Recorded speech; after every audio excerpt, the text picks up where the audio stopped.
এসে পড়েছি ঘোষবাড়িতে, বসিরহাটে, খুব নাম শুনেছিলাম, সেইখানে আমরা এসে পড়েছি।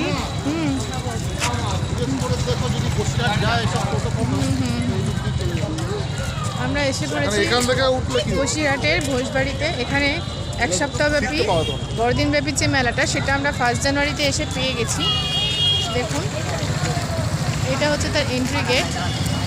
এন্ট্রি গেটে থেকে আমরা এক সপ্তাহব্যাপী যে, মানে আমি এই বাড়িটার খুব নাম শুনেছিলাম, এক সপ্তাহব্যাপী যে বড়দিনের মেলা, সেটা আমরা পেয়ে গেছি। দেখুন, যে ঘোষবাড়ি সাজানো রয়েছে। এবার আমরা ভেতরে আস্তে আস্তে ঢুকছি। দেখুন,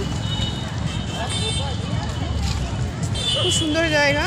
কিন্তু আমি একটা কথাই বলবো, এখানে আসতে গেলে শুধু এটাতে আসবেন না, কচুয়া ঘুরে লক্ষ্মণ বাবার মন্দিরে পুজো দিয়ে, বাবার মাথা জল ঢেলে, ভোগ খেয়ে, রাজবাড়ি দেখে, সত্যজিৎ রায়ের যে পার্কটা আছে সেখানে ঘুরে আপনারা এই ঘোষবাড়িতে এসে প্রবেশ করবেন। খুব সুন্দর জায়গা। আমাদের ভাগ্যটা ভালো যে আমরা যেহেতু 1 জানুয়ারিতে এসেছি, সেই জন্য আমরা এখানে মেলাটা পেয়ে গেছি।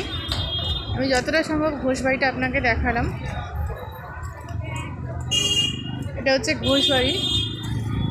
বাকি ভিডিওটা আমি আপনাদেরকে দেখাবো। দেখুন, এই যে ঘোষবাড়ি।